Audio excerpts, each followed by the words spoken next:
Injustice often creeps in silently, cloaked in the guise of normalcy and civility. At O'Hare International Airport in Chicago, that silence shattered when a white passenger brazenly took the first-class seat of an elderly black veteran, his protests brushed aside with a veneer of politeness. To many, it might have seemed like a harmless mix-up, but to Tyler Roman, it was a familiar script, a calculated act. A phone call to his daughter, a federal analyst, ignited a chain of events the perpetrators never anticipated. They thought he was just an old man with a cane. They never imagined the storm he carried within. Before we delve further, comment where you're tuning in from around the globe, and remember to subscribe to the channel, because tomorrow's tale is one you won't want to miss. Tyler Roman stood before his bedroom mirror, adjusting his neatly pressed shirt collar with practiced precision. His weathered hands moved deliberately, smoothing imaginary wrinkles from his navy blue suit jacket. At 79, he still carried himself with a military bearing, though age had begun to round his shoulders slightly. Pre-dawn darkness pressed against his bedroom windows. On his bed lay an open briefcase, meticulously organized with documents, each file folder aligned with perfect corners. Beside it rested his prized possession, a polished wooden cane with brass fittings, its surface smooth from years of use. His flip phone vibrated on the nightstand. Anth glanced at the caller ID and exhaled a steady breath. "Abigail, it's me." His daughter's voice carried the familiar blend of concern and exasperation. "Dad, you don't have to do this. Not this way. I could arrange secure transport through your contacts."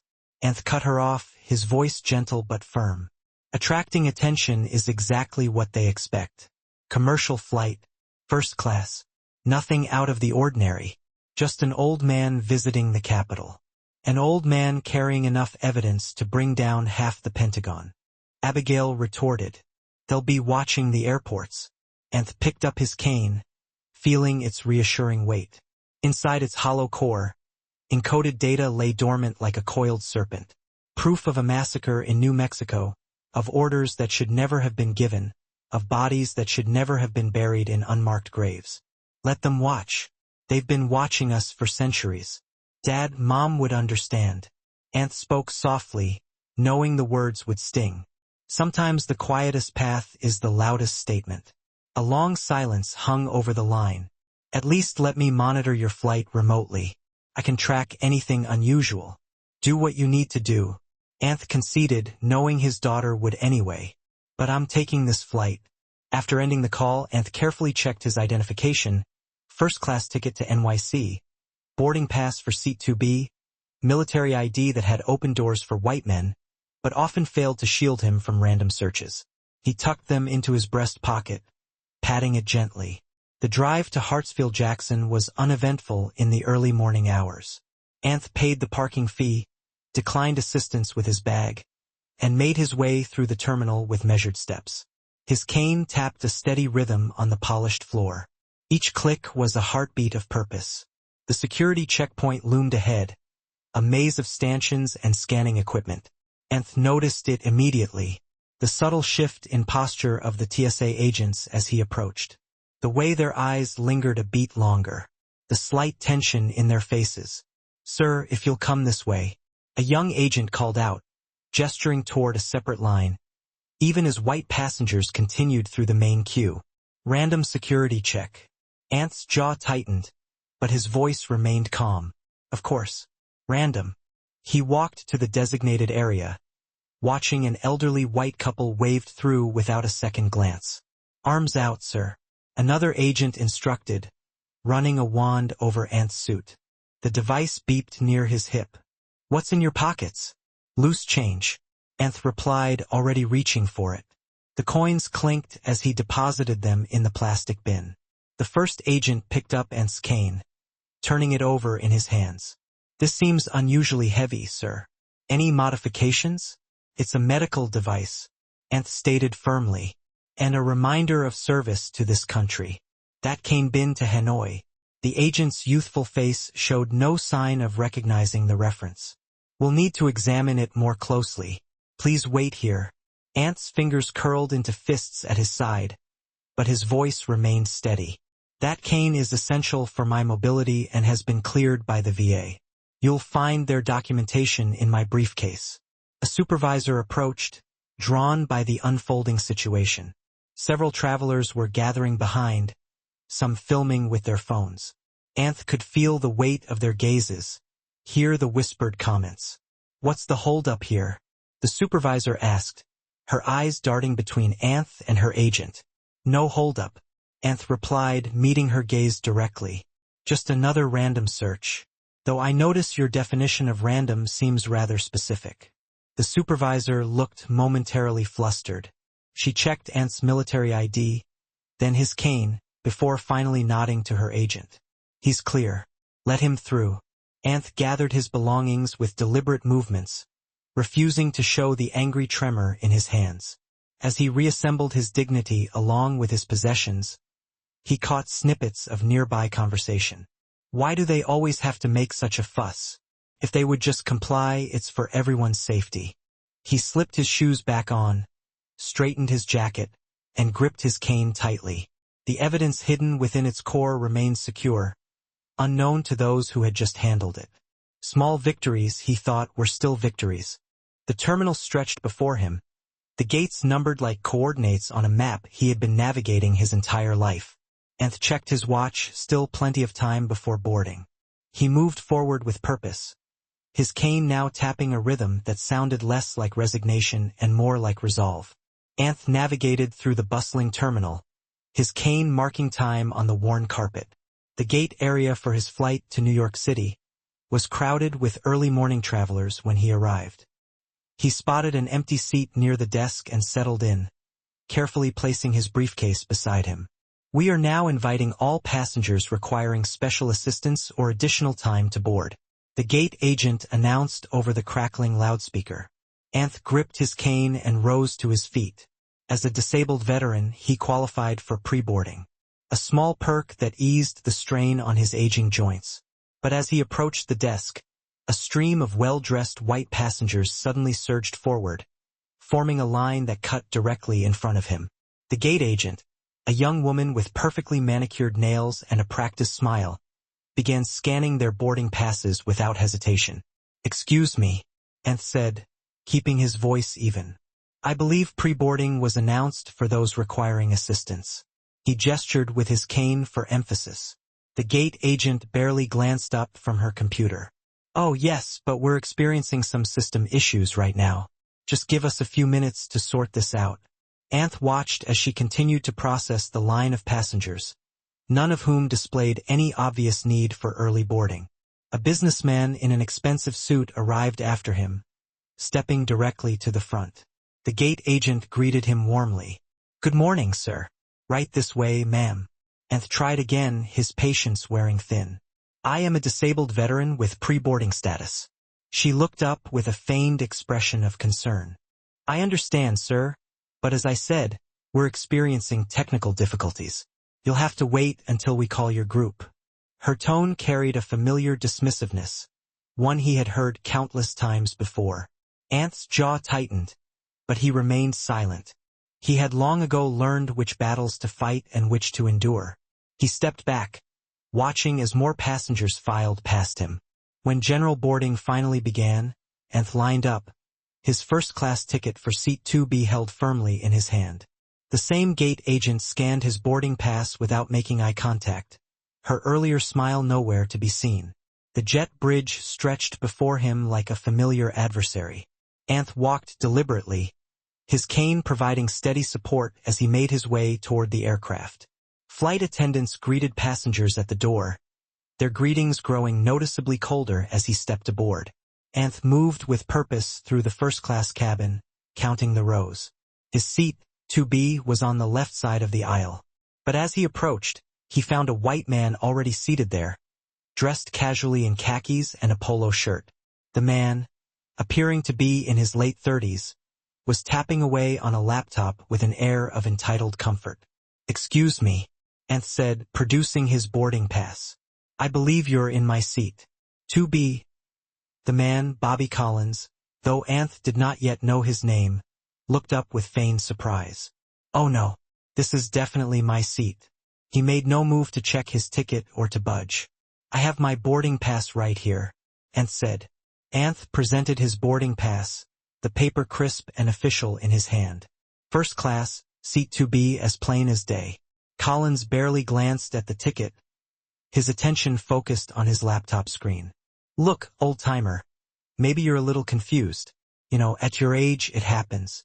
The numbers start swimming around." He chuckled, the sound dripping with condescension. "My eyes work just fine," Anth replied, his voice carrying the weight of countless similar encounters. "And they've seen enough to know exactly what's happening here." A white flight attendant approached, her heels clicking on the airplane floor. Her name tag read Emily, but her smile didn't reach her eyes. "Is there a problem here? This gentleman seems to be confused about his seating," Collins said smoothly, still not looking up from his screen. "Perhaps you could help him find where he's really supposed to be." Emily took the boarding pass from Anth's hand without asking. She gave it a cursory glance, then shook her head. "You must have misread it, old man. Happens to the best of us." She echoed Collins's sentiments, returning the ticket. Anth's posture remained ramrod straight, his dignity a shield against their casual cruelty. "What is written here does not lie," he said, each word measured and precise. "And I have fought for things more important than this seat." The air in the cabin crackled with tension. Other passengers shifted in their seats, some feigning disinterest, others openly staring at the unfolding scene. A white woman in her 50s, seated across the aisle, suddenly spoke up. "Just let him sit there," she called out, her voice ringing clear across the first-class cabin. "It's just a seat." Collins's face darkened. He finally closed his laptop, turning to face the woman. "Ma'am, I paid for this. I'm not giving up my seat for anyone." He sneered, then added with deliberate malice. "Especially someone who probably got it as a handout." The words struck Anth like physical blows, but decades of control kept his face neutral. His body tensed, the muscles trained for combat, recalling old reflexes. The cane in his hand, more than just a walking aid, pressed hard against the carpet. "Watch your tongue," Anth said, his voice like gravel grinding on steel. "You are not only rude, you are disrespectful, and that is dangerous." The last word carried echoes of battles fought long ago on fields far removed from this pressurized cabin. Emily hurried back, this time with an air of authority, but instead of addressing Collins's behavior, she turned to Anth. "Sir, we are trying to avoid delays. Please cooperate." Her tone suggested she was doing him a favor by asking nicely. Anth's hand began to tremble, not with age or fear, but with a deep and ancient indignation that had roots in generations before him. He gripped his cane tighter, feeling the weight of what it contained, of all that it represented. "You are asking me to surrender what is mine." Again he murmured, the words heavy with history. Collins, emboldened by the flight attendant's support, leaned forward in his stolen seat. "What are you going to do? Hit me with your stick?" His mouth twisted in a sneering smile. The taunt hung in the air for a moment. Then, Anth moved faster than anyone expected from a man his age. He slammed his cane against the aisle floor, the sound reverberating through the cabin like a rifle shot. Several passengers jumped. Even Collins flinched. "You think this cane is just to help me walk?" Anth's voice was low, but it carried to every corner of the plane. His eyes, sharpened by decades of witnessing injustice, locked onto Collins. "It has carried names. It has buried friends. I will not tolerate it being defiled today." The cabin fell silent. Passengers held their breath, waiting to see what would happen next. Collins's smug expression wavered slightly, confronted with something he hadn't anticipated. Unyielding dignity, unbending strength. For a moment, it seemed Anth might finally unleash all his years of pent-up rage. But then he took a deep breath, his military training asserting itself. This was not surrender. It was a tactical retreat. He had fought enough battles to know which ones served his ultimate mission. With deliberate slowness, Anth turned his back on Collins. He began to walk down the narrow aisle, his cane marking each step with quiet authority. The passengers he passed couldn't meet his eyes. shame or indifference, marked their faces with equal measure. A young black girl, no more than 14, held up her phone, recording everything. Her eyes met Anth's as he passed, and in them he saw both anger and understanding. The next generation witnessing the same old story. Near the back of the plane, Anth found his new seat, cramped and close to the lavatory. The indignity of it pressed on him like a physical weight, but his spine remained straight, his head held high. He settled into the middle seat, his knees pressed uncomfortably against the seat in front, while the truth, hidden inside his cane, waited patiently above in the overhead bin. Anth waited until the fastened seatbelt light flicked off before reaching into his coat pocket. His old-fashioned flip phone, a deliberate choice, harder to track than a smartphone, felt solid in his weathered hands. He glanced at the time, 7:42 a.m. Abigail would be at her desk by now, surrounded by her wall of computer screens in her D.C. apartment. The phone rang twice before she answered. "Dad, I thought you were boarding. We are on the plane," Anth said quietly, keeping his voice low. His eyes tracked movement in the aisle. The flight attendant, passengers settling in, a man in a suit walking too purposefully toward the front. They took the seat. The line was silent for 3 heartbeats. Those 4 words, their private code developed years ago, carried weight far beyond their simple meaning. It wasn't about the seat. It was about the patterns, the surveillance, the traps. "Tell me everything," Abigail said, her voice shifting from daughter to operative. Anth could hear her fingers already flying across her keyboard. "First class, 2B, man named Collins, white, early 30s, expensive watch, cheap attitude." Anth kept his tone casual, as if complaining about routine airline annoyances. Flight attendants backed his play without checking, almost as if they were expecting it. More furious typing from Abigail's end. "Got the flight manifest. Pulling it up now." A pause. "Wait, something's not right." Anth watched Emily, the unhelpful flight attendant, walk past without making eye contact. "What's wrong?" "Passenger list has been modified recently." Abigail's voice took on the focused edge she acquired when diving into code. "Digital timestamps, multiple edits made within the last hour." That wasn't normal. Airlines locked their manifests 12 hours before takeoff. Anth shifted in his cramped seat, his knees protesting. "How many changes?" 3 new passengers added. But here's the kicker. Their IDs don't exist in any normal database. I'm running them through everything. DMV, Social Security, even international records. Faster typing. "These are ghost passengers, Dad. Professional grade cover." The young woman who'd filmed the earlier confrontation was still watching him, her phone now tucked away, but clearly ready to start recording again if needed. Anth gave her a slight nod, an acknowledgement of their shared understanding.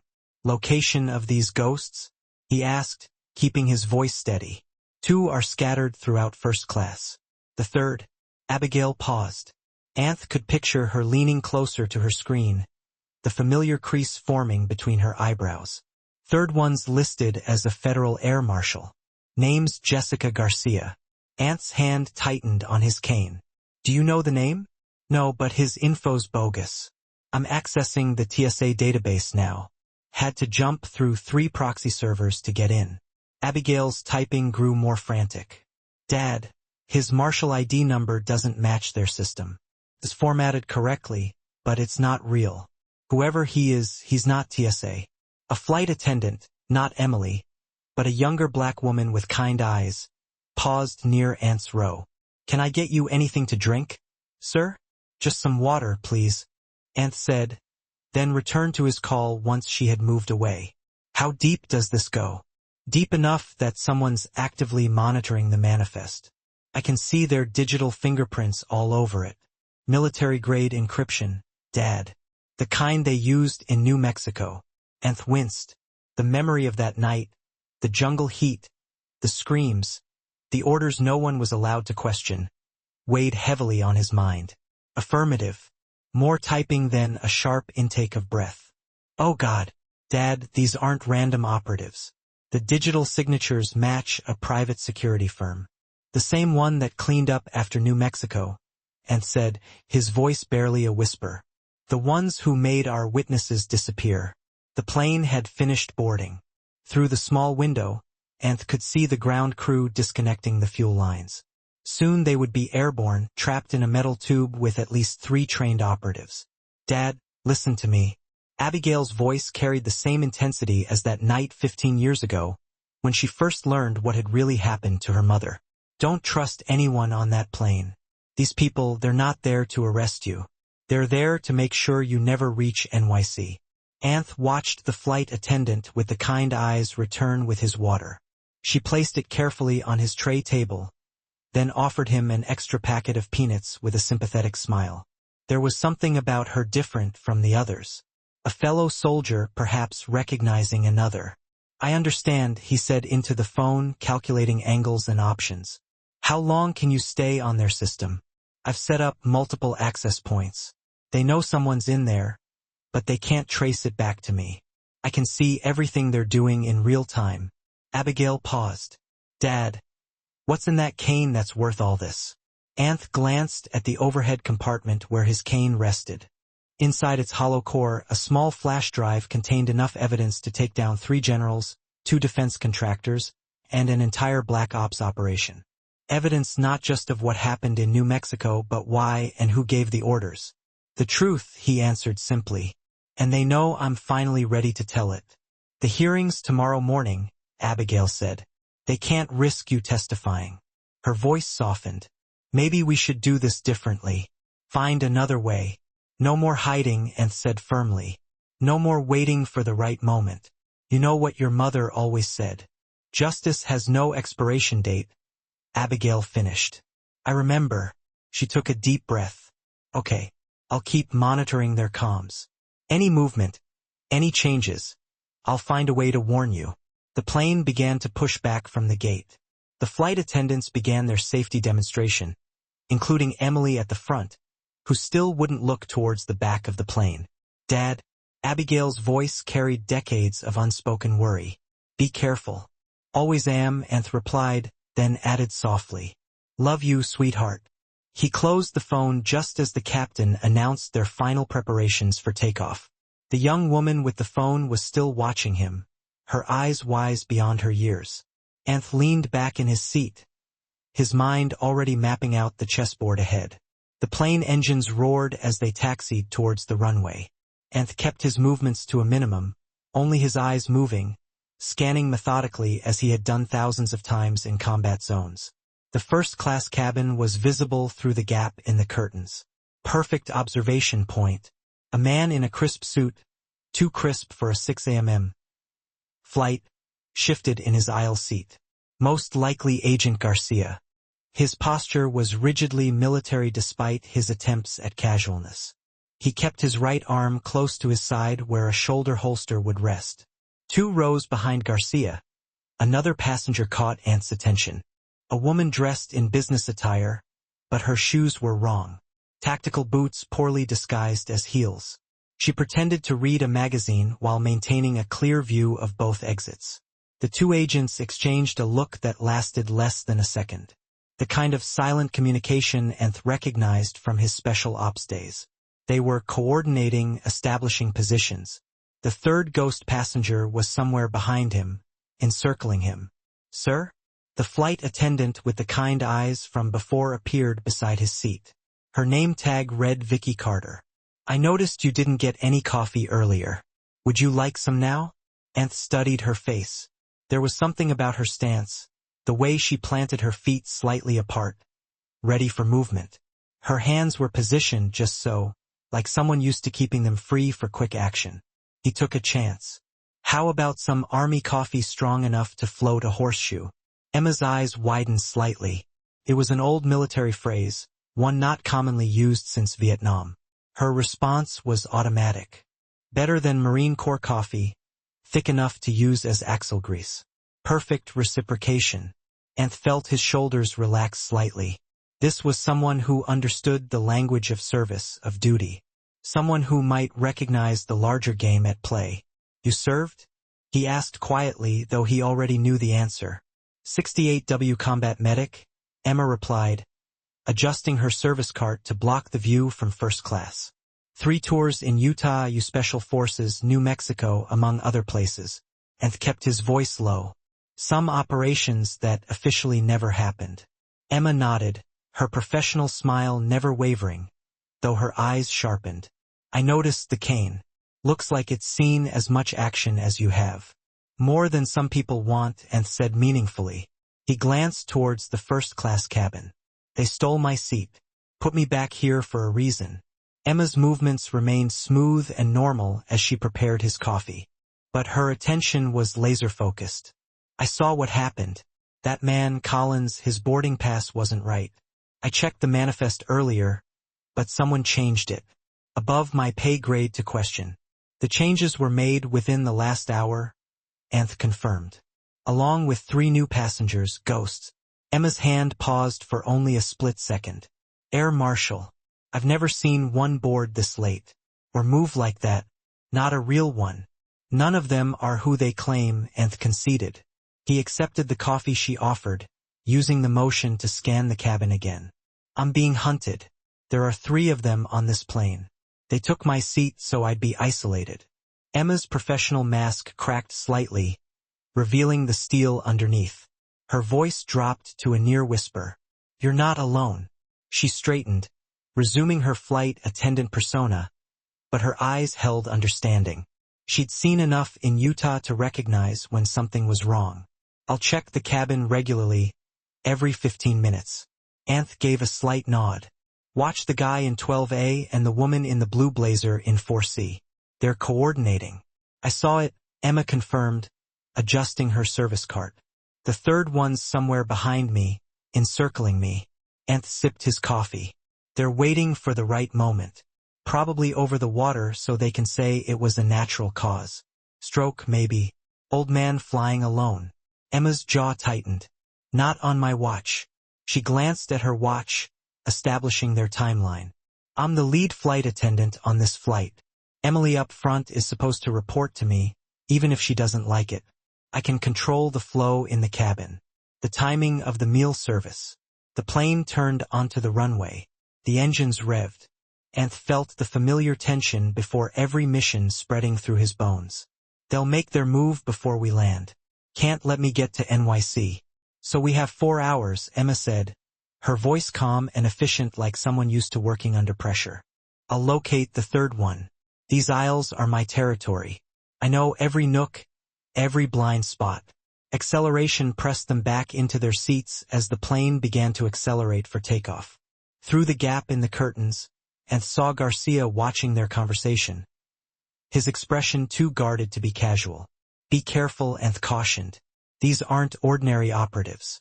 They have decades of experience making problems disappear. Emma met his gaze, her eyes carrying her own combat experience. Different battlefield, same principles. She straightened her uniform with military precision. They think you'll be vulnerable back here. Let's use that. The plane lifted off, leaving Chicago behind. Anth watched the ground recede, thinking of all the missions that had started this way. Tension building, plans forming, allies appearing from unexpected places. But this time, the stakes were higher than any mission he'd ever undertaken. This wasn't just about survival. It was about breaking decades of silence, bringing the darkness into the light, ensuring the truth on his flash drive reached the right people, no matter the cost. Emma pushed the service cart forward, her every step calculated. She seemed to have found her purpose again, that sense of mission that many veterans lost after leaving the service. As she passed the curtain separating first class, she caught Anth's eye again. In that look was a promise. From soldier to soldier. She would watch his back like others had in jungles and deserts across the world. The hunt had begun, but this time the hunters didn't realize their prey had backup. The plane had reached cruising altitude when Captain David Ramirez's voice came over the intercom. Too smooth, too rehearsed. Ladies and gentlemen, due to severe weather systems over the NYC area, we'll need to adjust our flight path. Nothing to worry about, just standard procedure. Anth's eyes narrowed. The sky outside the window was clear, sparkling with early morning sunlight. He tapped the screen on the back of the seat in front of him, bringing up the flight path map. The blue line showing their route had changed, no longer heading towards Reagan National. Instead, it curved west, towards the Catskill Mountains. Emma appeared beside him, pretending to check seatbelts. "That's not right," she murmured. "Diverted flights usually go to Newark or Boston." "No." She squinted at the new destination code. "I don't even recognize that airport." "Because it's not a commercial airport," Anth muttered. He retrieved his flip phone, keeping it low near his leg. His arthritic fingers moved slowly over the keypad, typing an encrypted message to Abigail. The response came quickly. * tracking flight path. "Don't move." Anth stared at the screen, remembering similar mountain airstrips in New Mexico. Remote places where anything could happen without witnesses, locations where helicopters could land and people could disappear. The woman who'd filmed the earlier confrontation was still recording intermittently. Her phone pointed discreetly between the seats. She didn't know it, but she was their best witness now. Every frame she captured was evidence. His phone vibrated again. Abigail's message was urgent. * flight rerouted manually 6 minutes ago. Federal authorization code. Weather system clear over NYC. Confirmed with 3 sources. Downloading woman's live stream. Anth's jaw tightened. The captain was involved. The entire flight was a setup from the beginning. The stolen seat, the isolation, and now this diversion. They wanted him away from crowds, away from cameras and questions. Emma returned with fresh coffee, her movements natural, but her eyes alert. 3 passengers just requested special meals they didn't order. All in exit rows. She adjusted her collar, a gesture Anth recognized as military hand signals. * position change. Threats are moving. * the cabin lights dimmed slightly as they passed through a cloud. In the temporary darkness, Anth saw Garcia rise from his seat, adjusting his jacket. The agent moved towards the restroom near the first-class cabin, passing close. By Collins's seat. Their words were just loud enough for Anth's trained ears to catch. Garcia's voice was cold, professional. "When he slumps, we say it's a stroke. No one asks questions." Collins's reply was softer, almost anxious. "Make it clean. My father doesn't want any connections." Anth's hand tightened on his cane, feeling the weight of the evidence inside. The ones who ordered the massacre in New Mexico were now trying to bury the truth again. Same script, different decade. The young woman with the phone was still recording. Her camera was now capturing Garcia returning to his seat. She didn't know she was recording a murder plot in progress, but every second of footage was another thread they couldn't easily erase. Emma passed by again, this time with a trash bag. 2 hours to destination, she whispered. They requested an early meal service. Probably want everyone focused on their tray tables. Anth gave a slight nod. He'd seen this play out before. The timing carefully calculated, distractions created, the way they made everything look natural. His death would be just another statistic. Old black man dies on a flight. Nothing to see here. His phone vibrated one last time. Abigail had included a video attachment. * woman's live stream from earlier is going viral on social media. Comments are flooding in. People are questioning the stolen seat, the way you were treated. * they wanted him invisible, but their actions had made him visible. Every person who shared that video was now a potential witness. Every comment was a thread they couldn't easily cut. Through the gap between the seats, Anth could see Collins fidgeting, checking his phone. His businessman facade was cracking. He hadn't planned on an audience. He expected a simple cleanup job, not a viral moment. The captain's voice came over the intercom again, announcing that meal service would begin shortly due to the route change. The timing was too perfect, too coordinated. They were starting the endgame. Anth felt the familiar combat clarity spreading. The way time seemed to slow before a mission. His fingers caressed the carved grooves on his cane, each one representing a fallen brother who'd trusted him to tell their story. He wouldn't fail them. Not here, not today. Emma moved through the cabin with trained efficiency, but her movements created a pattern, always keeping herself between Anth and at least one of the operatives. She was building a defensive perimeter in plain sight, using the drink cart and passenger requests as cover. The woman with the phone had switched to texting, her fingers flying across the screen. More witnesses, more eyes. The very technology they'd planned to use against him, the altered passenger list, the cleared flight path, was now being turned back on them.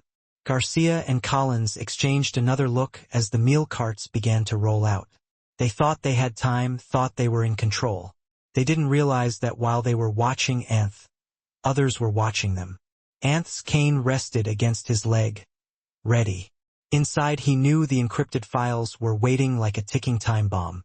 The evidence would expose decades of covered-up crimes. All he had to do was survive long enough to deliver it. The plane banked slightly, following a new heading towards the Catskill Mountains. Somewhere below, empty roads snaked through the forests, perfect locations for accidents, for disappearances. But first, they had to get him off this plane. And Anth had no intention of making that easy. The drink cart rattled as Emma pushed it down the narrow aisle, her practiced smile masking the tension in her shoulders. She'd positioned it perfectly, a mobile barrier between Anth and Agent Jessica Garcia's watchful eyes. "Coffee, sir?" she asked loudly, deliberately spilling a few drops on the fold-down tray of a passenger seated next to Anth. "Oh, I am so sorry. Let me get that cleaned up right away." The commotion drew attention as she busied herself with napkins and apologies. In the controlled chaos, Anth's weathered hands moved with deliberate precision on his cane. His fingers found the worn grooves near the bottom. The marks looked like age and familiarity to untrained eyes, but in reality, they were carefully disguised release points. The cabin lights had been dimmed for the early dinner service, creating shadows that worked in their favor. Most passengers focused their reading lights on their meals or entertainment screens, creating isolated pools of light, leaving the spaces between the seats in comfortable darkness. Anth's arthritic fingers moved slowly but surely, manipulating the hidden mechanism. Emma continued her performance, asking nearby passengers about their meal and beverage preferences. Her body angled to obscure any direct line of sight to the ex-soldier. "Anyone care for more ice?" she called out, the ice cubes clinking in the pitcher.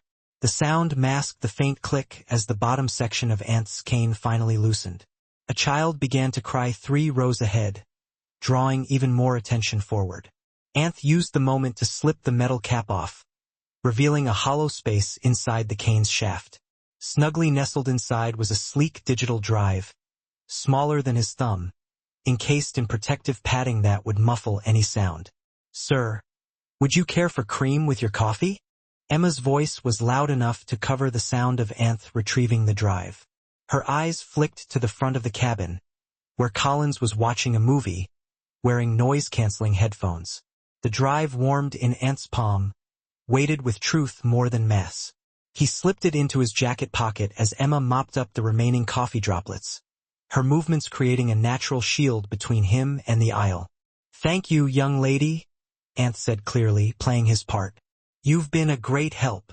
The next hour crawled by with agonizing slowness. The cabin settled into the strange twilight of long flights, a liminal space where time seemed to stretch and blur, the perfect cover for what needed to be done.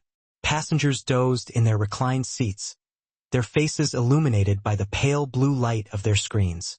Movies played silently through headphones. The steady hum of the engines created white noise that swallowed smaller sounds. Emma moved through the cabin frequently, checking on passengers, always finding a reason to pause near Anth's row. She would note his empty cup, adjust his blanket, ask if he needed anything. Each interaction allowed her to scan the cabin and monitor their watchers. Anth kept his movements minimal, using decades of training to operate in plain sight. His flip phone lay open on his lap, partially obscured by the airline blanket. The digital drive was connected to it through a port that looked outdated to modern eyes. That was precisely why he'd chosen it. Sometimes the old ways were the safest. The initial file transfer started agonizingly slow by modern standards, but speed wasn't the priority.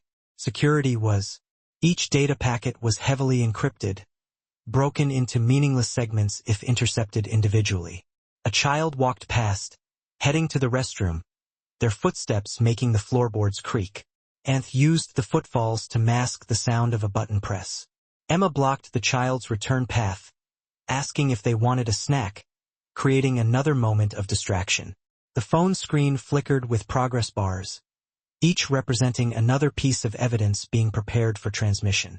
Images from New Mexico, signed documents that powerful men thought were safely buried, audio files that could shatter careers and expose decades of lies. Garcia rose from his seat, stretching casually. Emma immediately started collecting trash from the rows between him and Anth, her cart once again becoming a barrier. The agent paused, then changed direction, heading towards the forward lavatory. More files transferred, more progress bars filled. Anth's face remained impassive, looking like nothing more than another elderly passenger struggling to stay awake. But his eyes never fully closed, watching the reflections in the window, tracking the movements in the cabin. Finally, the first complete set of files was ready. Anth's fingers moved carefully on the keypad, entering the secure connection codes that Abigail had set up. Years of covert operations had taught him that the most dangerous moment was always at the point of transmission. The send command was activated. Anth felt rather than heard the slight vibration as the data began its journey, traveling through layers of encryption and the virtual servers that Abigail had prepared. A journey that would end with the truth being unleashed. Emma passed by again, this time with fresh pillows. Her eyes asked the question she couldn't voice. Anth gave a subtle nod. The first package was sent. His phone vibrated once. Confirmation from Abigail that it had been received. Anth's fingers typed his message, each word carrying the weight of decades. Asterisk, this is part 1. If I don't make it, burn the rest. Asterisk, the remaining files sat on the drive, ready for their turn. But timing would be critical. Send too many at once and they would detect the data surge. Space them out too far and they might not all make it before whatever they had planned. Emma watched and put away his phone, her face professional and neutral, but her eyes held understanding. They both knew what burn meant, not destruction, but revelation. The kind of fire that illuminated the truth and incinerated lies. The cabin lights dimmed as the outside sun began to set, casting long shadows across the windows. Somewhere in the darkness ahead lay their diverted destination. But now another countdown had begun, one measured in uploaded files rather than miles. Agent Jessica Garcia moved through the dim cabin like a shadow, his practiced stride taking him directly to Anth's row. He stopped, blocking the aisle completely, one hand resting casually near his concealed weapon. "Mr. Hawkins," Garcia said, his voice low, but carrying authority. "I need you to come with me to the front of the plane. You're under federal suspicion for cyber terrorism." Anth didn't look up immediately. His weathered hands remained folded in front of him, but the tension radiated from his seated body. A few passengers shifted, sensing the unfolding confrontation. Cyber terrorism. Anth's laugh was as dry as desert sand. "Is that what you call the truth these days?" Garcia leaned closer, lowering his voice even further. "Don't make this difficult, sir. We can handle this quietly, or not so quietly like you handled things in New Mexico." Anth's eyes finally met Garcia's, and there was steel in them. How many lives did that take? The color drained from Garcia's face. His professional mask slipped for just a moment, revealing something ugly beneath. "That's classified. You keep it classified to hide your crimes," Anth interrupted, his voice growing sharper. "You wear that badge like it makes you righteous. But you're nothing but traitors in uniform." The words hit Garcia like blows, his jaw clenching. "Last warning, old man. Stand up now or I will." Anth's hand tightened on his cane. "Or you'll what? Kill me like you killed those villagers. Like you killed my men." Something fractured in Garcia's eyes. He lunged forward, grabbing for Anth's collar, but the ex-soldier was ready. In a fluid motion that belied his age, Anth's hand dropped to his boot and came up with something small and metallic. Garcia's fingers were inches from Anth's throat when the stun gun made contact with his wrist. A crackle of electricity filled the air. Garcia recoiled, his arm momentarily useless, slamming into the opposite row of seats. Passengers screamed. A child started crying. The second agent, who had been sitting near the wing, moved down the aisle. Anth pushed himself up, using his cane for leverage. His joints protested, but decades of combat training took over. He shifted his weight, lowering and stabilizing his center of gravity. Garcia recovered quickly, professional training overriding the pain. He lunged forward, trying to use his younger body and superior strength to overwhelm the older man in the confined space. But Anth had fought in tighter places than this. He deflected Garcia's attack with his cane, sending the agent crashing into a seat armrest. Phones appeared everywhere, passengers recording the confrontation. "He's attacking an old man," someone shouted. "That's a federal agent," another voice replied. The second agent reached them, adding to the chaos. He tried to grab Anth from behind, but Emma appeared like an avenging angel. She swung her heavy service cart with pinpoint accuracy, hitting the agent in the side of his knee. The man went down with a pained yell. Garcia used the distraction to land a solid punch to Anth's ribs. The elderly vet grunted, but didn't fall. Instead, he hooked his cane around Garcia's ankle and yanked, sending them both crashing to the aisle floor. They wrestled on the floor.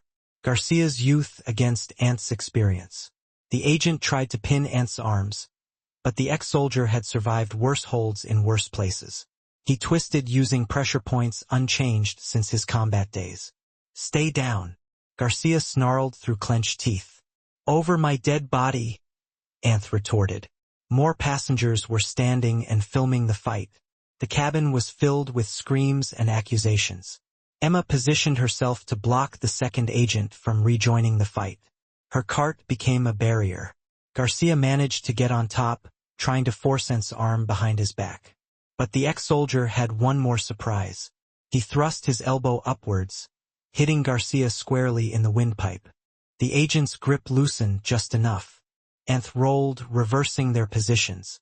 His knee found Garcia's solar plexus, driving the air from the younger man's lungs. The agent's eyes widened in shock. He hadn't expected this level of resistance from a man nearly twice his age.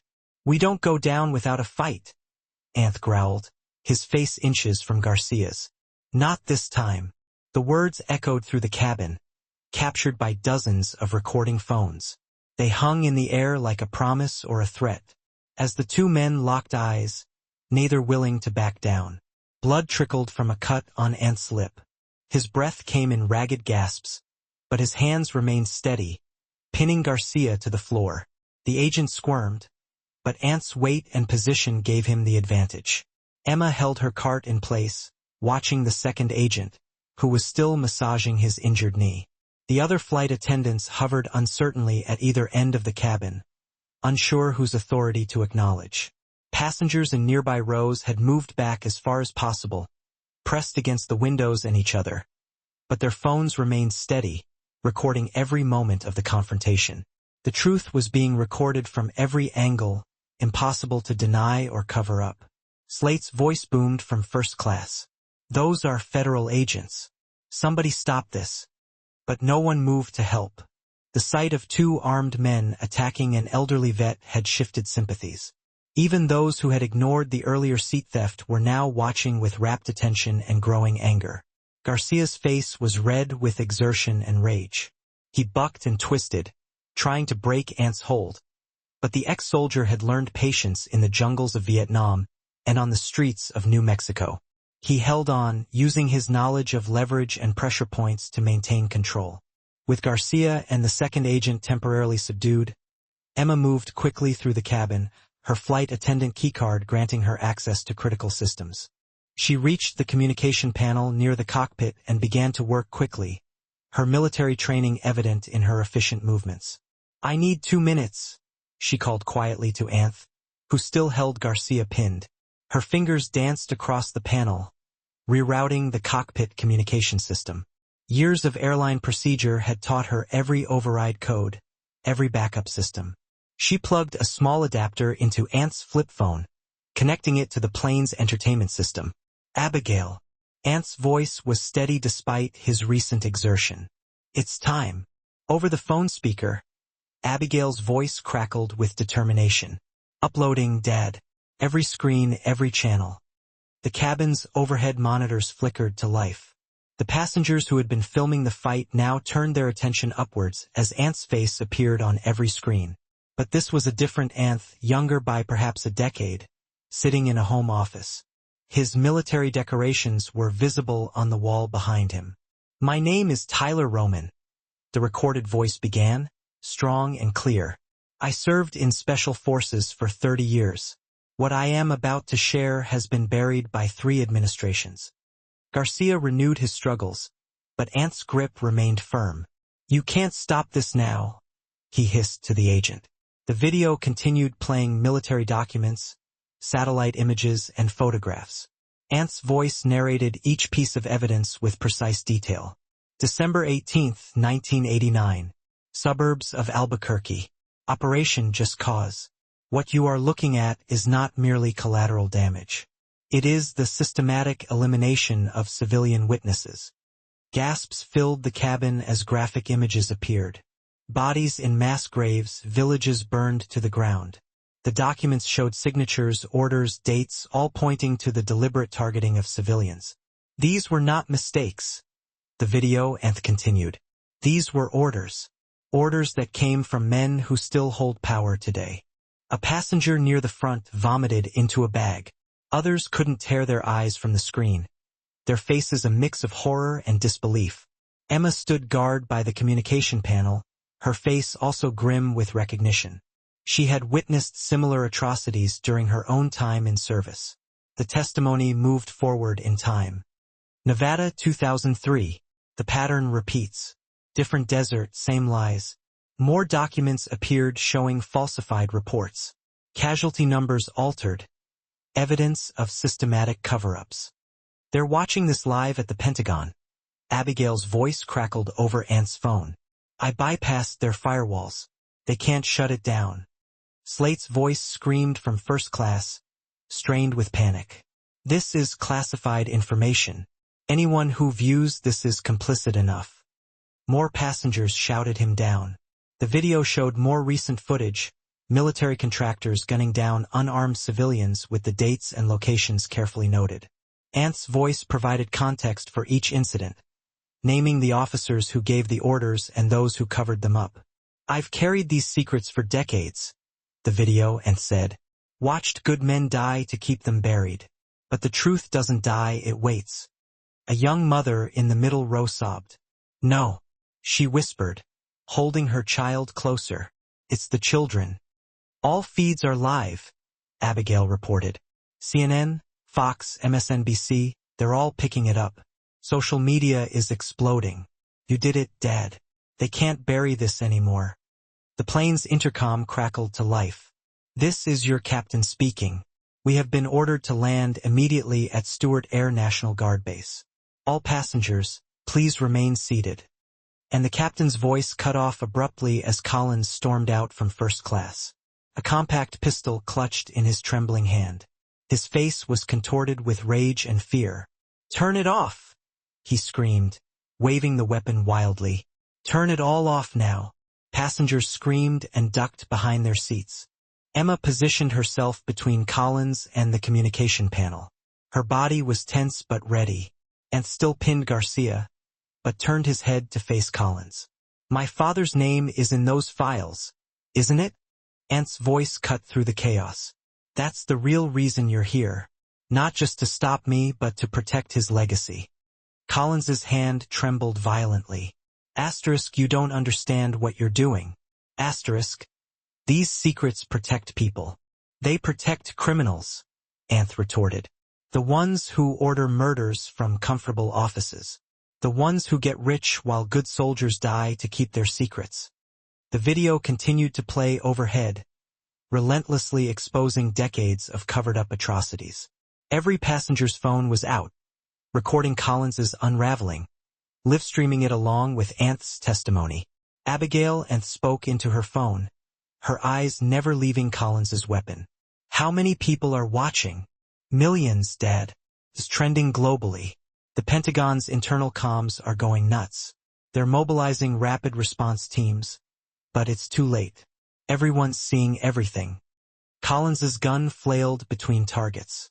Emma, Anth, the screens above, his composure shattering with each passing second. The weapon shook so violently he could barely aim. "My father was a hero," he yelled, but his voice cracked on the last word. "Your father was a murderer," Anth replied calmly. "Like the ones he served, like the ones he protected. And now everyone knows." The plane began its descent into Andrews, but the damage was done. Decades of carefully concealed crimes were being broadcast on every screen, shared on every platform. The truth had erupted, and no amount of government damage control could contain it. Collins's finger tightened on the trigger, his face a mask of desperate rage. Passengers held their breath, caught between the horrifying revelations of the video and the immediate threat before them. The tension in the cabin peaked as Collins's gun wavered between targets. His eyes, wild with desperation, finally settled on Anth. Emma, moving with the instincts honed from both military and flight service, deftly positioned herself in front of a young boy who was frozen in the aisle amidst the turmoil. "Everyone down," she commanded, her voice carrying the authority of someone accustomed to being obeyed in crisis situations. Anth stood his ground, his weathered face betraying no fear even as the weapon was leveled at his chest. Years of combat experience had taught him that fear was a luxury he couldn't afford in moments like these. He could read the tremor in Collins's trigger finger, the sweat beading on his brow, the slight, uneven stance, all the telltale signs of a man on the verge of collapse. "Go ahead." Anth's voice resonated through the cabin, deep and steady as a drumbeat. "But you die first." The words weren't a threat. They were a promise delivered with the certainty of a man who had faced death many times before.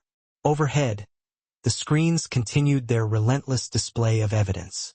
Documents flashed past showing signatures, dates, and death counts. Truth too long buried could no longer be ignored, filling every inch of the cabin with its awful weight. "You don't understand." Collins's voice trembled, the gun shaking even more violently. "These secrets, they're bigger than you. Bigger than any of us."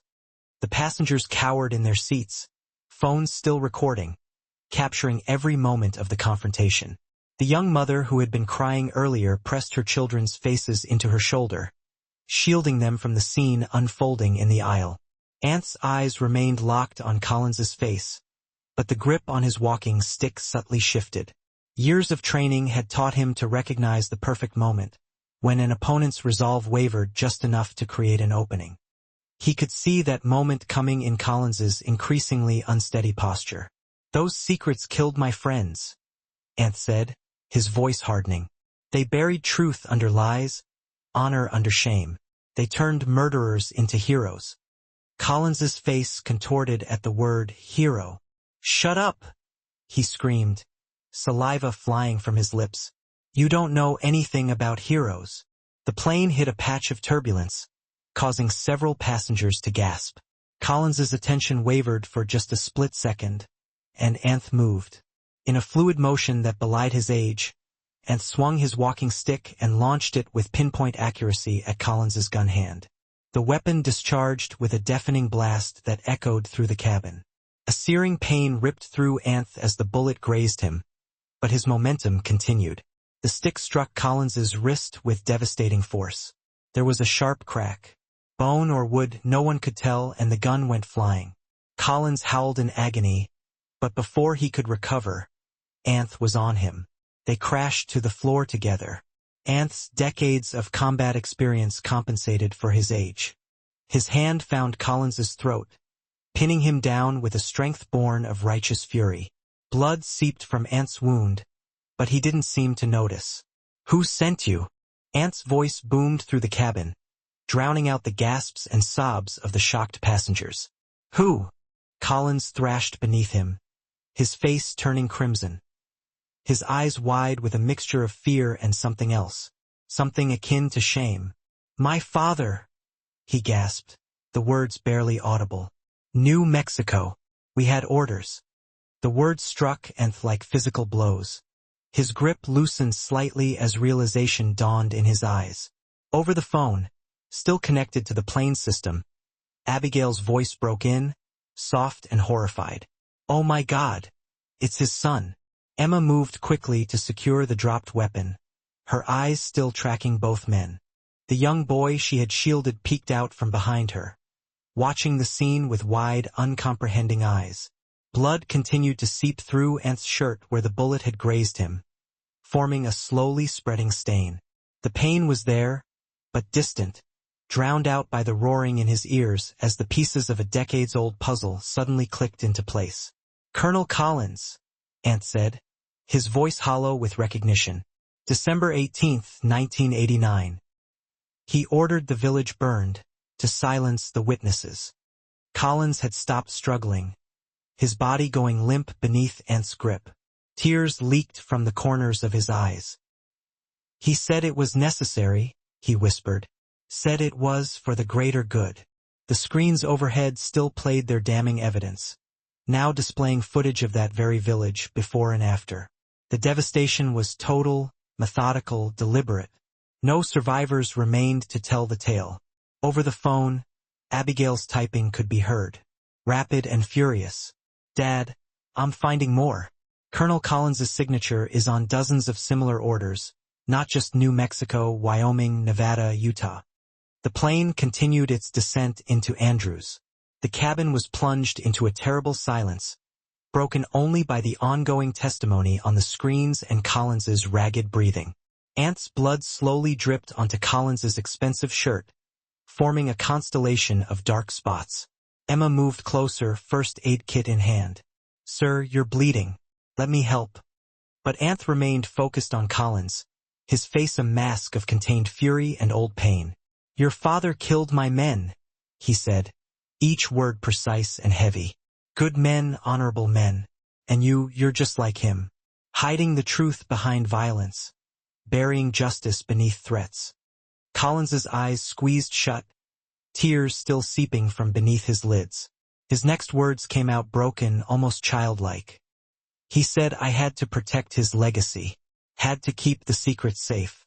The plane's landing at Stewart Air National Guard Base was anything but routine. Red and blue emergency lights painted the runway like a patriotic disco, their rotating beams slicing through the early evening darkness. Fire trucks, ambulances, and police cars formed a tight cordon around the designated landing area. Behind them, a growing throng of journalists aimed their cameras skyward, their lenses tracking the plane's descent like hungry predators. The landing gear touched down with a screech of rubber on concrete. The plane's wheels kicked up small plumes of smoke as the pilots brought the massive machine to a controlled stop. Through the windows, passengers could see dozens of veterans groups brandishing signs and American flags, having gathered after Abigail's live stream of the confrontation. Inside the cabin, Emma quickly bandaged Anth's wound while keeping a close eye on the subdued Collins. The bullet graze wasn't deep, but it had bled enough to soak through Anth's dress shirt, leaving a stark reminder of how close the confrontation had come to tragedy. "Hold still, sir," Emma said, pressing a fresh gauze pad to his side. "Medics will want to take a good look at this." Anth grimaced, but held firm. "Been through worse, darlin'. Much worse." The tension-laced cabin cracked as federal agents boarded the plane first, their movements precise and professional. They swiftly took Collins, Garcia, and the other exposed operatives into custody. The sight of them being led away in handcuffs drew scattered applause from the passengers, many of whom were still processing the shocking events they had witnessed. "Ladies and gentlemen," the captain's voice crackled over the intercom, steady despite the circumstances. "Please remain in your seats until federal authorities have completed their initial sweep. Emergency medical personnel will be boarding shortly to assist anyone who requires attention." Through the windows, passengers could see Abigail Hawkins sprinting across the tarmac. Her FBI credentials got her past the various security checkpoints. She carried herself with the same determined grace as her father, though the strain of the past few hours was etched on her face. The young black woman who originally recorded the confrontation was still filming. "Mr. Anth," she called out, "anything you'd like to say for the record?" Anth turned toward her, his eyes softening slightly. "Keep recording, darlin'. The truth needs witnesses." Emma helped Anth to his feet as the federal agents began systematically evacuating the plane. The other passengers were escorted out first, many pausing to shake Anth's hand or offer words of support. The young mother whose children Emma had protected stopped for a moment. "Thank you, both of you," she said, her voice thick with emotion. "My father was in New Mexico too. He never talked about it. Now I understand why." When Abigail finally boarded the plane, she went straight to her father, carefully embracing him while being mindful of his injury. "Dad," she whispered, her usual tech-savvy confidence momentarily faltering. "I thought I was going to lose you."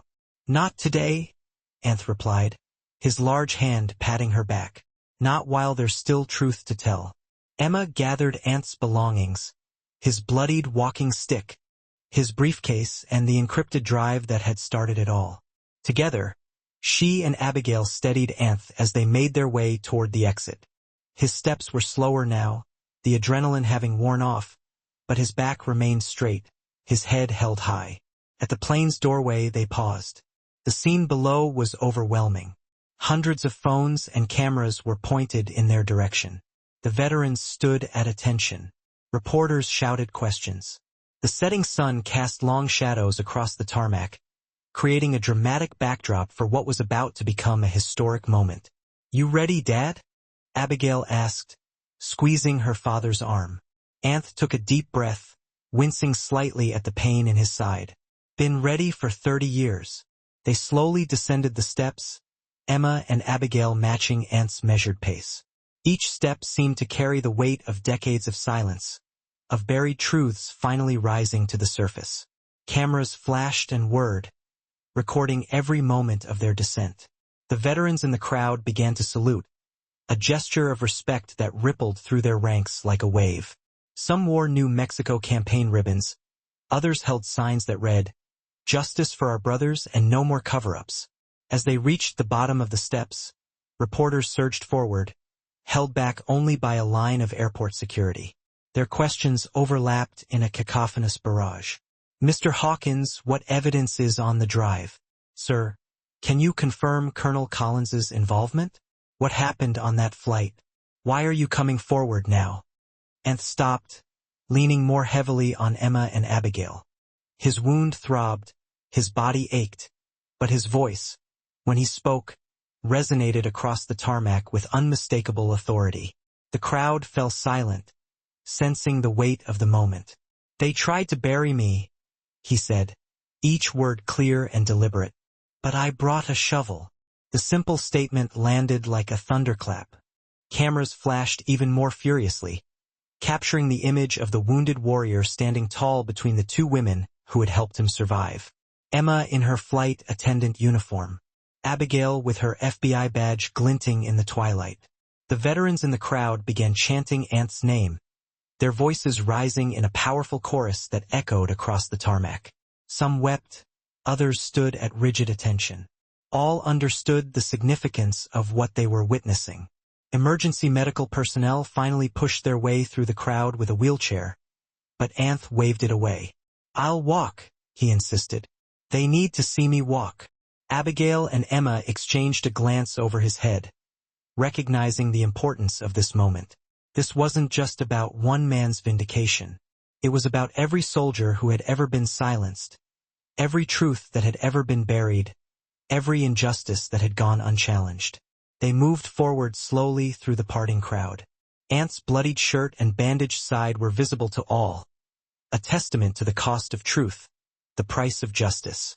But his head remained high, his gaze unwavering, carrying with him a dignity that no amount of oppression could ever steal.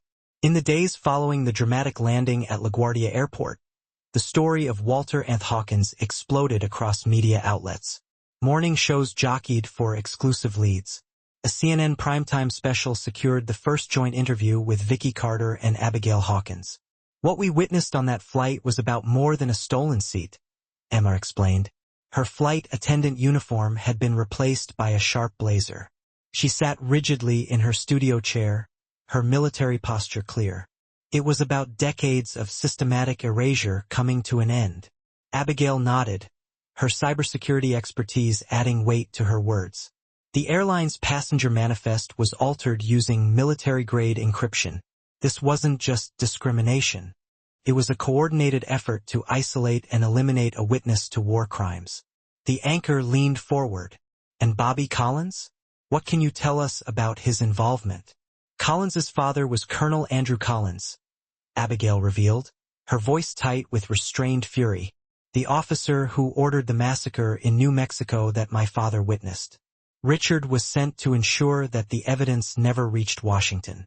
Footage played on the screen behind them, Collins and Garcia being led away in handcuffs, their faces contorted with defeat. FBI agents carting boxes of evidence from the private security firm's office. Airline headquarters swarming with federal investigators. The Justice Department has launched a full investigation, the newscaster reported. Sources say the airline faces severe penalties for allowing its systems to be compromised and for engaging in a criminal conspiracy. Emma's phone vibrated constantly with messages from other flight attendants who shared similar stories of discrimination they had witnessed but felt powerless to stop. This isn't just about one flight, she testified. This is about changing the entire system. Social media platforms exploded with activity. Stolen seat became the top trending topic worldwide, followed closely by Justice for Vets. The young woman's original video of Anth being forced from his seat had been viewed over 50 million times. People began sharing their own stories of discrimination, of times they had been asked to move, to wait, to accept less than they deserved. Veterans groups organized sit-in protests at airports across the country, demanding better treatment for service members, particularly those of color. Images of Anth appeared on magazine covers, his stern face and silver hair becoming a symbol of resistance against systemic racism. The Washington Post ran an article entitled, "The Man Who Wouldn't Move: How a Veteran Exposed Decades of Corruption." But Anth himself remained out of the spotlight. While Abigail handled the press and Emma worked with following his tireless work with veterans advocacy groups, he turned his focus toward a more personal mission.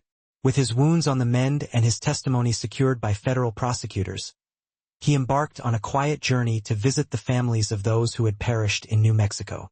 In Denver, he sat with Mrs. Alvarez, whose husband was among the first to notice something amiss with the operation. Carlos tried to report it, she said, while making Anth coffee in her small kitchen. They moved him to a forward position the very next day. Said it was a promotion. In Phoenix, he met the Johnson family.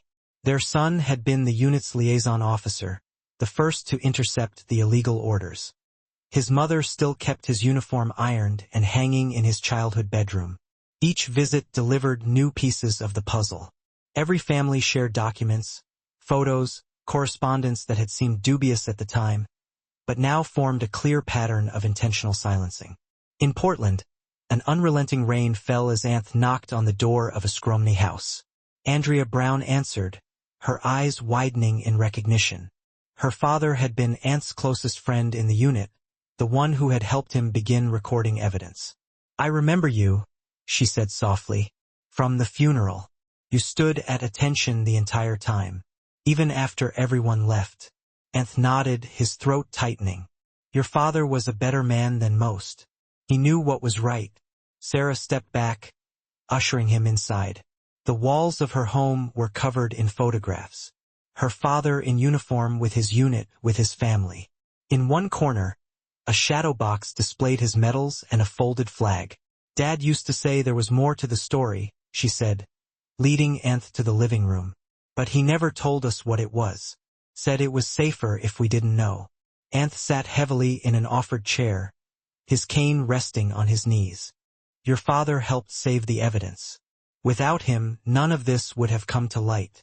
Sarah studied him for a long moment, seeing the burden he carried, finally understanding why her father had trusted this man so implicitly. Wordlessly, she stepped forward and wrapped her arms around his shoulders. Anth stiffened for a moment, then slowly relaxed into the embrace. No words were spoken. None were necessary. In that silent hug lay 30 years of guilt, grief, justice delayed too long, but finally arriving. Through the window, the Portland rain continued to fall, washing the world clean. On the coffee table, Sarah's phone buzzed with another news alert about the investigation, about Collins's confession, about the shifting tide of public opinion. But in that moment, none of it mattered. What mattered was this connection, this recognition between two people who had lost something precious and had finally found a way to honor that loss with the truth. The embrace lasted until Sarah finally stepped back, wiping tears from her eyes. On her father's wall, the photographs seemed to watch them with approval. Past and present meeting in a moment of healing that no government agency could categorize or control. Inside the Capitol hearing room, every seat was filled. An air of anticipation thrummed through the place as Walter Anth Hawkins sat before the Senate Subcommittee on Military Oversight, his silver hair catching the harsh fluorescent lights.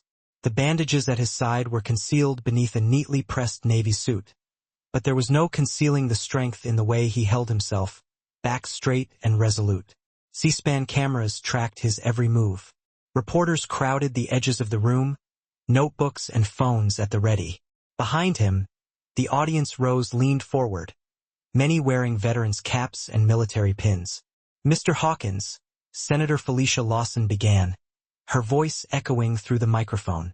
"We understand you refused any special accommodations for your testimony today." "That's correct, Senator."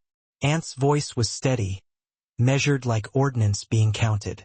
"I've waited 30 years to say these words. I don't need comfort to speak the truth." A murmur rippled through the gallery. Several uncomfortable committee members shifted in their seats. "Please proceed with your testimony," Martinez said, gesturing to the screens positioned around the room. Anth opened a leather-bound portfolio, his movements deliberate. "What you're about to see has been verified by multiple intelligence agencies. These are not allegations. These are facts." The first images appeared on the screens. Satellite photos of a village in New Mexico. Date stamped 1991. Operation Silent Spring was presented as a counter-narcotics mission, Anth explained. The reality was far darker. He clicked through a series of documents, classified orders bearing Colonel Andrew Collins's signature, communication logs, medical reports, each piece building on the last, creating an undeniable pattern of systematic violence against civilians. Colonel Collins didn't just order these operations, Anth continued, his voice growing heavy. He created a template for covering them up. A template that would be reused in Nevada, in Idaho, in places we still don't have names for. The gallery fell silent as photographs appeared. Mass graves, burned-out homes, lists of victims. Anth named each one, each date, each commanding officer who had signed off on the atrocities. Some of those names belonged to men who were still wearing stars on their shoulders. "General Hayes," Anth said, pointing directly to one of the military observers. "You were Captain Hayes back then. Your signature is on page 3 of that falsified after-action report. Care to explain why?" Philip's face went white. He began to rise, but his lawyer grabbed his arm. Anth continued methodically through the evidence. His testimony like a surgeon's scalpel, precise, unflinching, cutting straight to the marrow of the truth.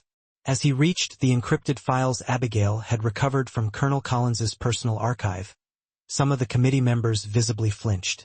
"These are the original orders," Anth explained, complete with margins showing exactly how to construct the cover-up. "Note the language used to justify targeting specific communities. Note the suggested methods for silencing potential witnesses." Then came the footage from the plane. The screens filled with Agent Jessica Garcia's face captured by multiple phone cameras as he confronted Anth on the airplane aisle. "Just drink the water," Garcia's voice echoed. "Take a sip and it looks like natural causes. Clean, easy, just like New Mexico." A collective gasp went through the room. Anth let the footage play, showing Garcia's full confession. His admission of the plan to eliminate a troublesome witness before landing. "Agent Jessica Garcia and his accomplices are currently in military custody," Anth stated along with Bobby Collins, who was carrying out his father's last order, to silence anyone who knew the truth by any means necessary. More evidence was presented. Abigail's technical analysis of the altered flight manifests. Emma's testimony about the coordinated effort to isolate Anth. documentation proving the airline system had been compromised by military intelligence. "This isn't just about one flight," Anth said, his voice growing stronger. "This isn't just about one seat. This is about 30 years of systematic erasure, of veterans being silenced, of the truth being buried under layers of classification and convenience." He looked up at the committee, his gaze as hard as granite. "Do you want to know why I kept this evidence in my cane? Because they taught us in the military, keep your weapon close. And the truth, that's the deadliest weapon of all." The silence in the room was absolute. Senators who had begun the hearing with bored or skeptical expressions now sat ramrod straight in their seats, faces ashen. The evidence was irrefutable, the implications staggering. Then, from the back of the room, came a sound, the scrape of a chair, the shuffle of feet. A black veteran in his 70s, wearing a Vietnam service cap, slowly rose to his feet. His arm moved in a sharp salute, held firm despite his age. Like a wave, others began to stand. First the veterans from Korea, Vietnam, Desert Storm, Nevada, Utah, then the civilians, activists, relatives of the fallen. The applause was small at first, then grew into a thunderous ovation. At the committee table, Senator Martinez wiped tears from the corner of her eyes. "We let this happen," she whispered into the microphone, the words echoing through the speakers. "All these years, we let this happen." Anth lowered his head, his shoulders slumping slightly, for the first time since entering the room. The truth he had carried for so long, the burden that had bent but never broken him, was finally released. In a secure briefing room deep within the Capitol building, Anth sat flanked by Abigail and Emma, his cane resting against the gleaming mahogany table. 3 flat-screen TVs mounted on the wall showed different news channels, captions running in sync with the reporters' urgent voices. "Breaking news out of Washington," a CNN anchor announced, her expression grave. In a stunning turn of events following the congressional testimony of veteran Tyler Roman, federal authorities have formally charged Agent Jessica Garcia and Agent John Lawson with multiple felonies, including attempted murder and conspiracy. The screen split to show a live shot of Garcia being led into a federal courthouse. His wrists and ankles were shackled. His face, once coldly confident, now looked hollow and aged. "Both suspects are being held without bail," the reporter continued. "Sources say the evidence against them is overwhelming and irrefutable." Abigail reached out and took her father's hand. Anth's fingers were warm and solid in hers, lacking any sign of the tremors that had plagued him during the years of carrying this burden alone. "Look," Emma said, pointing to the MSNBC feed. A banner flashed, "Panama Massacre. Decades of Deceit Exposed." The footage showed General Hayes being escorted from his home by FBI agents, his military decorations conspicuously absent from his civilian clothes. His wife stood sobbing in the doorway as cameras flashed. "The 4-star general is among 12 high-ranking military officers being indicted," the reporter explained. Sources say more arrests are expected as investigators dig deeper into the evidence contained in Hawkins' encrypted files. Anth watched the screens with a mixed expression of vindication and old pain. "Those men gave the orders," he said softly. "But they never had to see the bodies, never had to write the letters home." The Fox News feed switched to Bobby Collins's sentencing hearing. The businessman's son stood before the judge, his designer suit replaced by an orange prison jumpsuit. In exchange for his cooperation with federal prosecutors, the reporter said, Bobby Collins has received a sentence of 15 years. His testimony led to the arrest of 3 additional military contractors and the emergency shutdown of Black River Security Solutions, a private military contractor with ties to operations in New Mexico, Nevada, and classified locations worldwide. Emma shook her head. 15 years seems light. He gave them what they needed, Abigail replied, her fingers flying across her laptop keyboard as she monitored the online reaction. The evidence he provided on his father's network. It's taking down the whole system. The screens showed protesters gathering outside the Pentagon, many carrying signs with Ant's photo and slogans like "Justice for our veterans" and "Silence no more." Veterans in uniform stood shoulder to shoulder with activists, their diverse faces united in a common cause. Congress is fast-tracking the Veterans Justice Reform Act. A political analyst explained, The bill would create new protections for service members who report wrongdoing, establish an independent oversight committee, and provide resources for veterans facing systematic discrimination. They're calling it the Hawkins Act, Emma observed, smiling at the older man. You're going to be in the history books. Anth's expression remained stoic. History books don't help those boys in New Mexico. Don't help their families. This isn't about my name. On the screen, the Secretary of Defense announced his resignation, citing failures of leadership in allowing the cover-up to continue. The chairman of the Joint Chiefs of Staff issued a formal apology to the families of the soldiers who had died in the unauthorized operations. Abigail's laptop chimed with a new alert. Social media is exploding, she reported. The hashtags are trending worldwide. People are sharing their own stories of military injustice. It's like a dam broke. The news feed showed crowds gathering at the Vietnam Veterans Memorial, laying flowers and American flags. A group of elderly veterans in wheelchairs held aloft a banner that read, "Thank you, Anth. Your testimony just passed 10 million views," Emma said, checking her phone. The airline stock is plummeting. They've fired the entire board of directors and announced a complete policy overhaul. Anth watched as more footage played. Agent Garcia's lawyer reading a statement admitting decades of systematic oppression of whistleblowers. Bobby Collins detailing the network of private contractors used to silence dissent.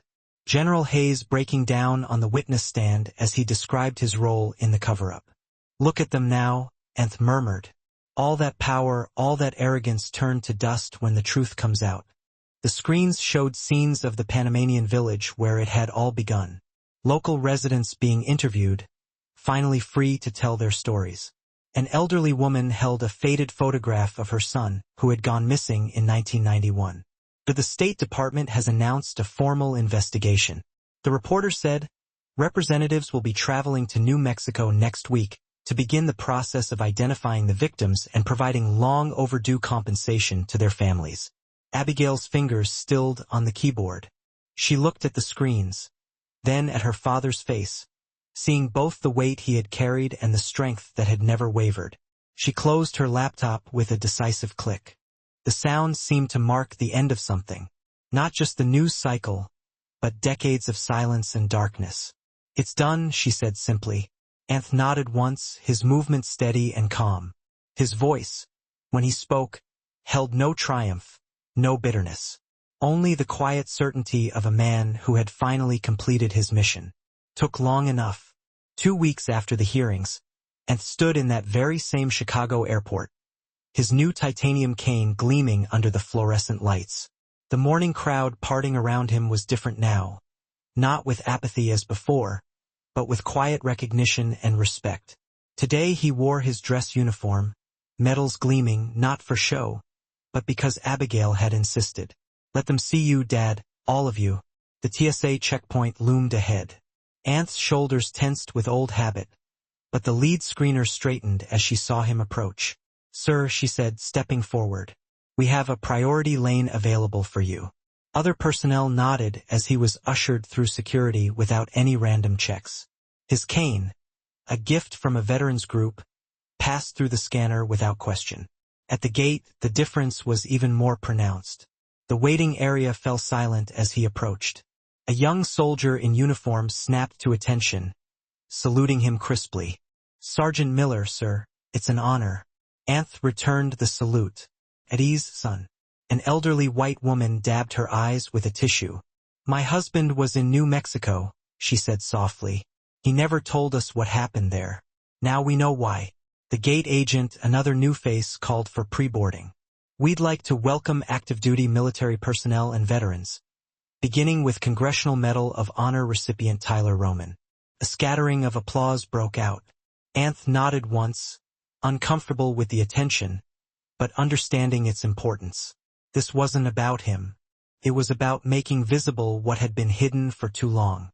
As he approached the jetway, the captain emerged from the cockpit. Captain Abigail Flowers, according to her name tag, stood ramrod straight and saluted. "Mr. Hawkins, it's an honor to have you aboard. I've arranged for an honor guard to greet us in NYC. "That's not necessary, Captain." "With respect, sir." It is necessary. My father served in New Mexico. He didn't come home. Their eyes met in silent understanding. Anth squeezed her shoulder lightly as he passed. The first-class cabin greeted him with similar hushed reverence. A flight attendant, male, middle-aged, black, helped him stow his carry-on. Seat 2B, sir, same as last time. Anth settled into the leather seat, his body remembering the confrontation from weeks ago. But today the ghosts felt lighter. Not gone, but transformed into fuel for change. Instead of chains of regret, a young black boy, maybe 7 or 8 years old, sat in seat 2A next to him. He was wearing a Young Aviators Club t-shirt and couldn't stop staring. My mom showed me your video, the boy finally blurted out. The one on the plane, she cried. Anth turned to face the boy fully. What's your name, son? Marcus. Marcus Washington. The boy fidgeted with his seatbelt. Did you really fight in wars? A few. And you caught bad guys on this very plane? A smile flickered across Anth's weathered face. Something like that. Marcus leaned in closer, his voice dropping to an almost conspiratorial whisper. Are you really a hero? The question hung in the air as the engines roared to life. Through the window, Anth could see ground crew members pausing their work to salute the plane. On the terminal roof, an American flag snapped in the Illinois wind. He thought about heroes, about the men he'd served with who never came home, the families who'd waited decades for answers. He thought of Vicky Carter, who risked her career to help expose the truth, of Abigail, who never stopped believing in justice, even when he'd almost lost hope. No, Marcus, Anth said finally, adjusting his cane as the plane began to taxi. Not a hero, just a man who wouldn't sit still. The boy considered this with surprising gravity. My grandpa says sometimes not sitting still is the bravest thing you can do. Your grandpa sounds like a wise man. He marched with Dr. King, Marcus said proudly. Got arrested and everything.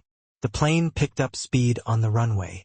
Anth felt the familiar surge of takeoff, but this time without the weight of secrets or the shadows of threats, just the pure momentum of moving forward. Marcus pressed his face to the window as Chicago receded behind them. My mom says things are different now because of you, that people have to listen when we tell the truth. They always had to listen, Anth replied. We just had to make them hear. The fasten seatbelt sign flicked off.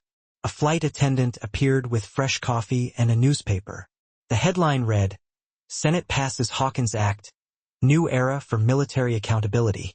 Mr. Hawkins, the attendant said warmly, can I get you anything else? He shook his head, watching Marcus sketch airplane designs on his kids' menu. The boy's innocent focus reminded him of another child from long ago, a Panamanian boy who had waved at their helicopter just hours before the massacre. That memory would never fade, but now it propelled him forward instead of holding him back. The plane reached cruising altitude, DC. Still hours away, but this time, Anth knew exactly where he was headed.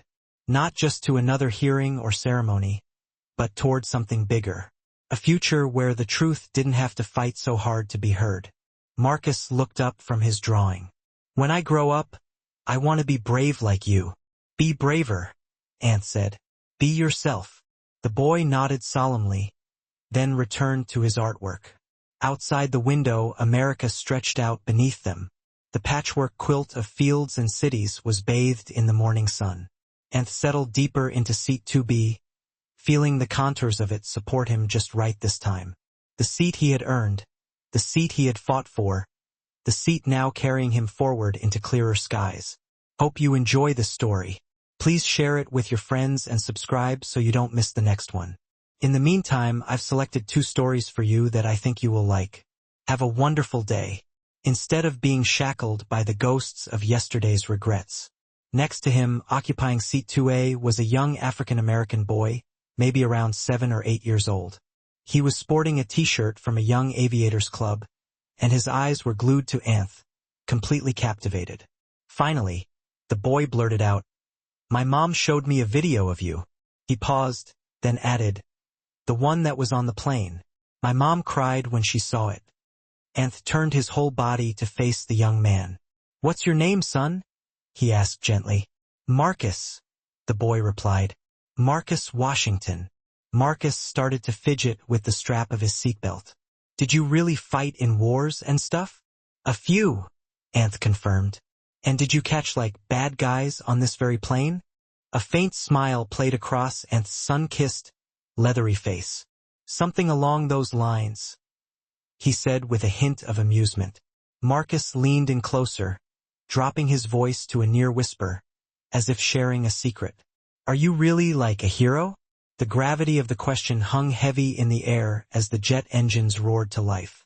Peering through the window, Anth noticed the ground crew, who had ceased their duties to offer a salute to the departing aircraft. High above, on the roof of the airport terminal, an American flag danced and snapped in the strong Illinois breeze.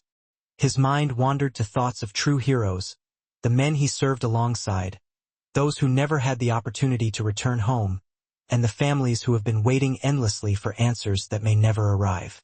He thought about Vicky Carter, who bravely put her entire career on the line to help bring the truth to light, and of Abigail, who remained steadfast in her belief in justice, even when he himself was on the verge of giving up hope completely. No, Marcus, Anth replied, adjusting his cane against the floor as the airplane began to slowly taxi away from the gate. I wouldn't call myself a hero. I'm just a man who wouldn't sit still and let things happen. The young boy pondered this reply, giving it a surprising amount of thought and consideration. My grandpa always says that sometimes just not sitting still is the bravest thing a person can possibly do. Your grandpa sounds like a pretty wise man, Marcus.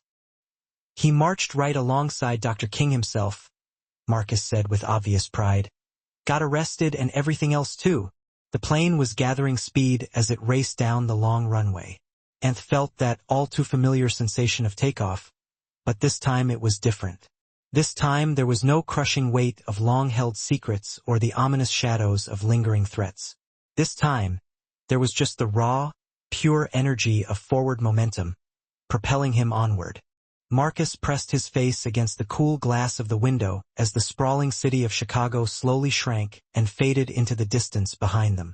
My mom told me that things are different now because of you, he said quietly. She said that now people have to listen when we tell the truth. They always had to listen to the truth, Anth replied. We just had to find a way to make sure they heard it. That's all. The illuminated fasten seatbelt sign above them flicked off with a soft click.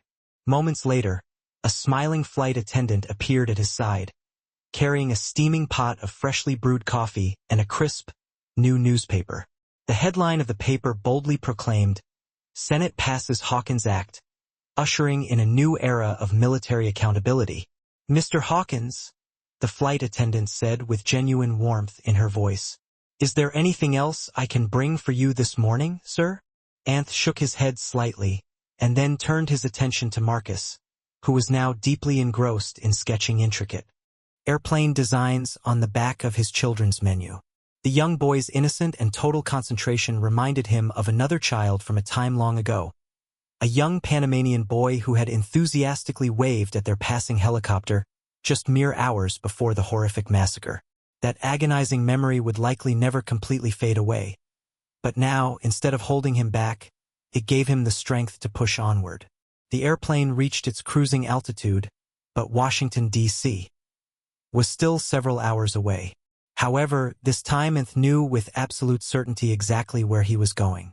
He wasn't just headed to yet another hearing or another meaningless ceremony, but toward something far greater and more important. He was headed towards a future where the truth wouldn't have to struggle and fight so hard simply to be heard. Marcus glanced up from his artwork. When I grow up, I want to be just as brave as you are. Be braver, Anth said with a reassuring smile. Just always be yourself, Marcus. The young boy nodded his head with a seriousness that belied his age, and then he turned his attention back to his artwork. Outside the small window, the vast landscape of America spread out beneath them. The patchwork quilt of sprawling fields and bustling cities was bathed in the warm and comforting glow of the early morning sun. Anth settled back more deeply into his seat, feeling the familiar contours of the leather gently supporting him in exactly the right way this time. This was the seat he had earned, the seat he had relentlessly fought for, and the seat that was now carrying him onward and upward into the clear and open skies above. I sincerely hope you enjoyed this story. Please take a moment to share it with your friends and remember to subscribe so you don't miss the next exciting installment. In the meantime, I've hand-selected 2 stories that I believe you'll find particularly engaging. Have a truly wonderful day.